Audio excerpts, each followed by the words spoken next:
आधी रात को कोई तुम्हारा नाम लेकर पुकारे और वो आवाज़ किसी अपने की हो तो क्या तुम उसके पीछे जाओगे?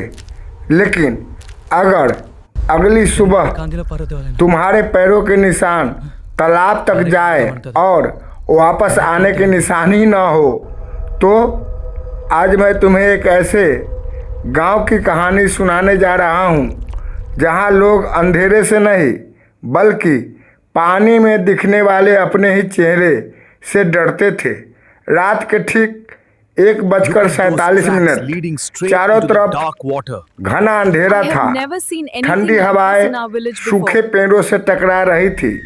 एक युवक अपने हाथ में लाल रंग का बैग पकड़े गांव की कच्ची सड़क से घर की तरफ जा रहा था। उसका नाम था दीपक, लेकिन उसके चेहरे पर डर साफ दिखाई दे रहा था। उसने बार बार पीछे मुड़कर देखा। उसे ऐसा लग रहा था जैसे कोई उसके पीछे चल रहा हो।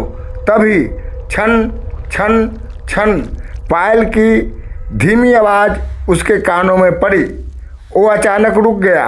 कौन है? कोई जवाब नहीं। उसने घबराकर अपने कदम तेज कर दिए, लेकिन जैसे ही वो गांव के पुराने तालाब के पास पहुंचा, उसे किसी लड़की की हंसी सुनाई दी, धीमी, डरावनी, मानो कोई उसके कान के बिल्कुल पास हंस रहा हो। उसका गला सूख गया। तभी तालाब के पानी में उसे अपना चेहरा दिखाई दिया, लेकिन अगले ही पल उसके चेहरे के पीछे किसी और औरत का चेहरा दिखाई दिया। लंबे बाल, सफ़ेद आंखें और खून से भरी मुस्कान। दीपक डर के मारे पीछे मुड़ा, लेकिन वहाँ कोई नहीं था। उसने राहत की सांस ली, फिर दोबारा पानी की तरफ देखा। इस बार पानी के अंदर से एक हाथ बाहर निकला और उसके पैर पकड़ लिए। बचाओ! उसकी चीख पूरे गांव में गूंजी और फिर सब कुछ शांत हो गया। अगली सुबह पूरा गांव तालाब के बाहर जमा था। फिर एक और पिछले 2 महीनों में छठी मौत है। मैंने कहा था ना, उस तालाब पर कोई साया है। गांव के लोग डर चुके थे। अब सूरज ढलने के बाद कोई घर से बाहर नहीं निकलता था। लेकिन उसी गांव में एक लड़की थी, दिव्या। उसे इन बातों पर भरोसा नहीं था। उसे लगता था कि हर मौत के पीछे कोई राज है। उसने तय किया कि वो सच पता करके रहेगी। रात के 2 बजे वो अकेले टॉर्च लेकर तालाब की तरफ पहुंची। चारों तरफ सन्नाटा था। अचानक उसे पानी के किनारे छोटे छोटे गीले पैरों के निशान दिखाई दिए। वो निशान जंगल की तरफ जा रहे थे। दिव्या उनका पीछा करने लगी। कुछ दूर जाने के बाद उसे पेड़ों के बीच एक पुरानी टूटी झोपड़ी दिखाई दी। अंदर दीवारों पर लाल रंग से अजीब निशान बने थे और बीच में एक तस्वीर रखी थी।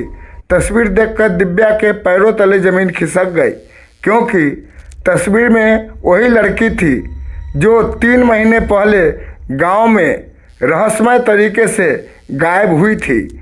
आरती। तभी पीछे से आवाज़ आई, तुम्हें यहाँ नहीं आना चाहिए था। दिव्या ने पीछे मुड़कर देखा और उसके होश उड़ गए। वहाँ गांव का पुजारी खड़ा था, लेकिन उसकी आंखें देखकर दिव्या समझ गई कुछ बहुत बड़ा छिपाया जा रहा था।